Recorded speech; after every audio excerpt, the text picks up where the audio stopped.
College ಫೀಸ್ಗಾಗಿ ಹುಡುಗಿ ಹಲವು boy friend ಸಹವಾಸ ಮಾಡಿದಳು. ಇವಳು ದಿವ್ಯಾ ಅಂತ. ದಿವ್ಯಾ ತನ್ನ ಮನೆಯಲ್ಲಿಯೇ ಕೇಬಲ್ ಆಪರೇಟರ್ ಜೊತೆ ಮಂಚದ ಸುಖ ಕಾಣುತ್ತಿದ್ದರೆ, ಅವಳ ಅತ್ತಿಗೆ ರೇಖಾ ಮಾರ್ಕೆಟ್ನಿಂದ ವಾಪಸ್ ಮನೆಗೆ ಬರುತ್ತಾಳೆ.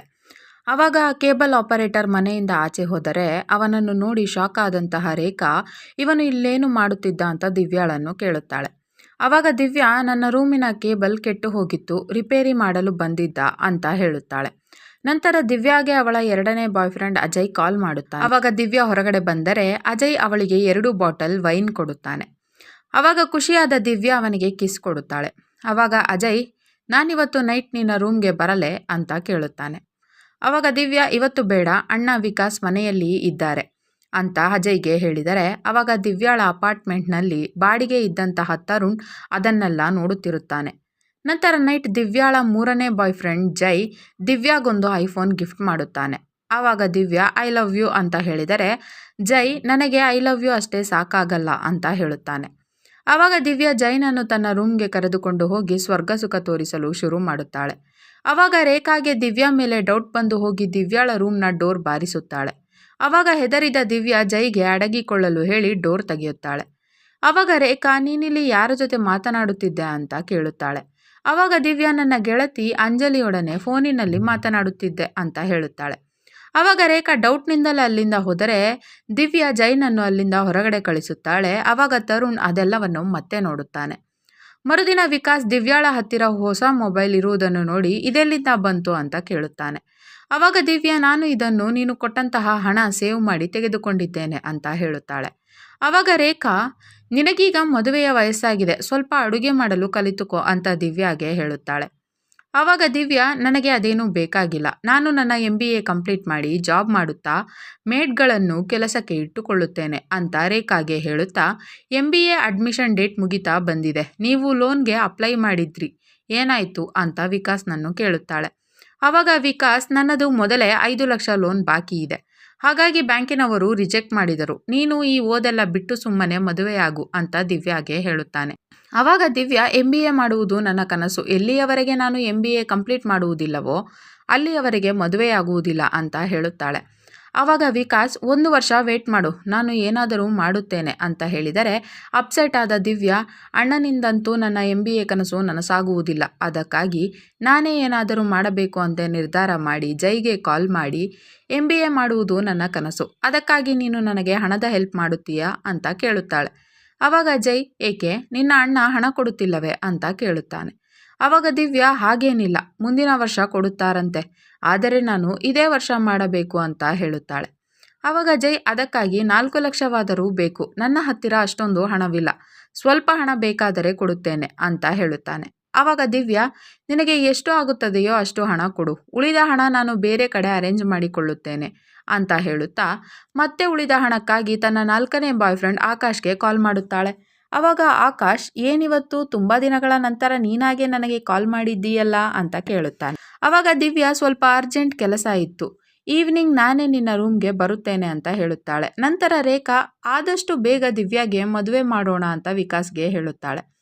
ಆವಾಗ ವಿಕಾಸ್, ನನ್ನ ಹತ್ತಿರ ಈಗ ಹಣವಿಲ್ಲ, ನೀನು ಸುಮ್ಮನೆ ದಿವ್ಯಾಳ ಮೇಲೆ ಡೌಟ್ ಪಡಬೇಡ, ಅವಳು ಯಾವತ್ತೂ ತಪ್ಪು ಮಾಡೋದಿಲ್ಲ ಅಂತ ಹೇಳುತ್ತಾ ಮತ್ತೆ ದೆಹಲಿಗೆ ಹೊರಟರೆ ತರುಣ್ ಅವನನ್ನು ಸ್ಟೇಷನ್ವರೆಗೆ ಡ್ರಾಪ್ ಮಾಡುತ್ತಾನೆ. ನಂತರ ದಿವ್ಯಾ ಆಕಾಶ್ ಹತ್ತಿರ ಹೊರಡುವಾಗ ಅವಳನ್ನು ತಡೆದ ರೇಖಾ, ಎಲ್ಲಿಗೆ ಹೋಗುತ್ತಿರುವೆ ಅಂತ ಕೇಳುತ್ತಾಳೆ. ಆವಾಗ ದಿವ್ಯಾ, ನಾನು ಅಂಜಲಿಗೆ ಮೀಟ್ ಆಗಲು ಹೋಗುತ್ತಿದ್ದೇನೆ ಅಂತ ಹೇಳುತ್ತಾಳೆ. ಆವಾಗ ರೇಖಾ, ನಿನಗೆ ಅವಳ ಹತ್ತಿರವೇನು ಕೆಲಸವಿದೆ ಅಂತ ಕೇಳುತ್ತಾಳೆ.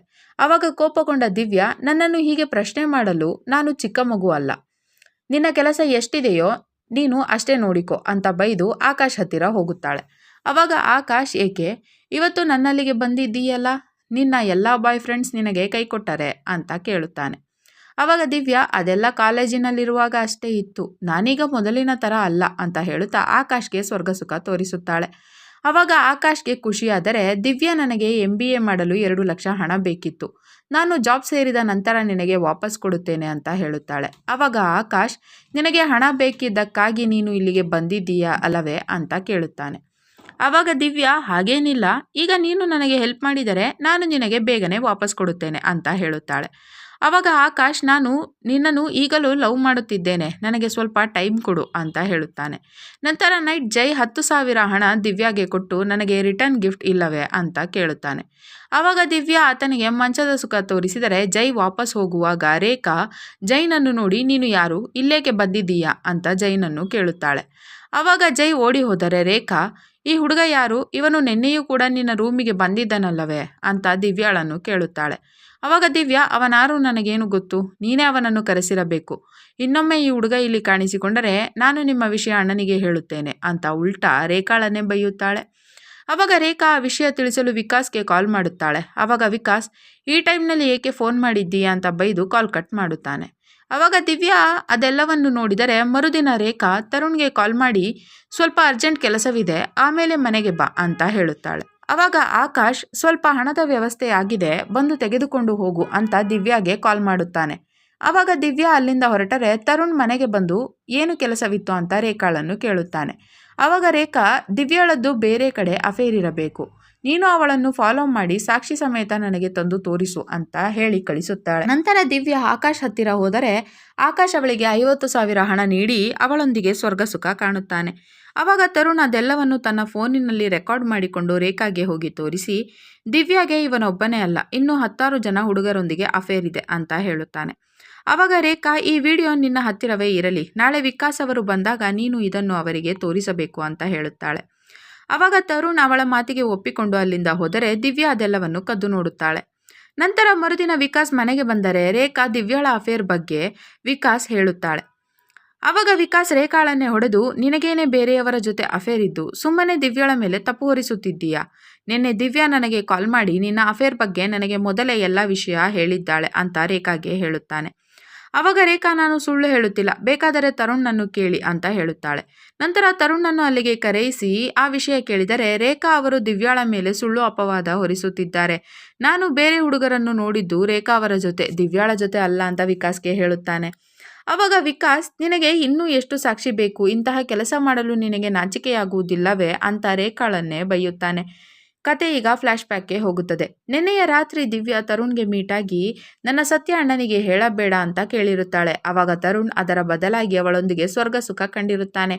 ಕತೆ ಈಗ ವಾಸ್ತವಕ್ಕೆ ಬರುತ್ತದೆ. ನಂತರ ವಿಕಾಸ್, ನೀನಿನ್ನು ನನ್ನ ಮನೆಯಲ್ಲಿ ಇರಬೇಡ, ನಾಳೆ ನಿನ್ನ ತವರು ಮನೆಗೆ ಹೋಗು ಅಂತ ರೇಖಾಳನ್ನು ಬೈದು ಮರುದಿನ ಮತ್ತೆ ಕೆಲಸಕ್ಕೆ ಹೋಗುತ್ತಾನೆ. ನಂತರ ನೈಟ್ ಆಕಾಶ್ ಬಾಕಿ ಹಣ ಕೊಡಲು ದಿವ್ಯಾಳ ಮನೆಗೆ ಬರುತ್ತಾನೆ. ಆವಾಗ ಜೈ ಹಾಗೂ ತರುಣ್ ಕೂಡ ಅಲ್ಲಿಗೆ ಬಂದರೆ ಕೋಪಗೊಂಡ ಆಕಾಶ್, ಇವರೆಲ್ಲರೂ ಯಾರು ಅಂತ ಕೇಳುತ್ತಾನೆ. ಆವಾಗ ಜೈ, ನೀನಿನ್ನು ನಿನ್ನ ಕಾಲೇಜ್ ಬುದ್ಧಿಯನ್ನು ಬಿಟ್ಟಿಲ್ಲವೇ, ನೀನು ನನ್ನನ್ನು ನಿಜವಾಗಿಯೂ ಲವ್ ಮಾಡುತ್ತಿದ್ದೀಯಾ ಅಂತ ನಾನು ತಿಳಿದುಕೊಂಡಿದ್ದೆ ಅಂತ ದಿವ್ಯಾಗೆ ಹೇಳುತ್ತಾನೆ. ಆವಾಗ ದಿವ್ಯಾ, ನೀನೇನಾದರೂ ಮಾತನಾಡುವುದಿದ್ದರೆ ಈಗಲೇ ಮಾತನಾಡು ಅಂತ ತರುಣ್ಗೆ ಹೇಳುತ್ತಾಳೆ. ಆವಾಗ ತರುಣ್, ನೀನು ಯಾರು ಬೇಕಾದವರ ಜೊತೆ ಡೇಟ್ ಮಾಡು, ನಾನಂತೂ ನಿನ್ನನ್ನು ಮದುವೆಯಾಗುವುದಿಲ್ಲ, ನನಗೆ ನಿನ್ನಿಂದ ಸುಖ ಸಿಕ್ಕರಷ್ಟೇ ಸಾಕು ಅಂತ ದಿವ್ಯಾಗೆ ಹೇಳುತ್ತಾನೆ. ಆವಾಗ ದಿವ್ಯಾ, ಹೌದು, ಇದರಲ್ಲಿ ನೀವ್ಯಾರು, ನನ್ನನ್ನು ಮದುವೆಯಾಗುವುದಿಲ್ಲ, ಇರುವಷ್ಟು ದಿನ ನೀವೆಲ್ಲರೂ ಎಂಜಾಯ್ ಮಾಡಿ ಅಂತ ಎಲ್ಲರಿಗೂ ಹೇಳುತ್ತಾಳೆ. ಆವಾಗ ರೇಖಾ ಅದೆಲ್ಲವನ್ನು ರೆಕಾರ್ಡ್ ಮಾಡಿಕೊಂಡು ನಾನು ಇದನ್ನೆಲ್ಲ ವಿಕಾಸ್ ಅವರಿಗೆ ತೋರಿಸುತ್ತೇನೆ ಅಂತ ಹೇಳುತ್ತಾಳೆ.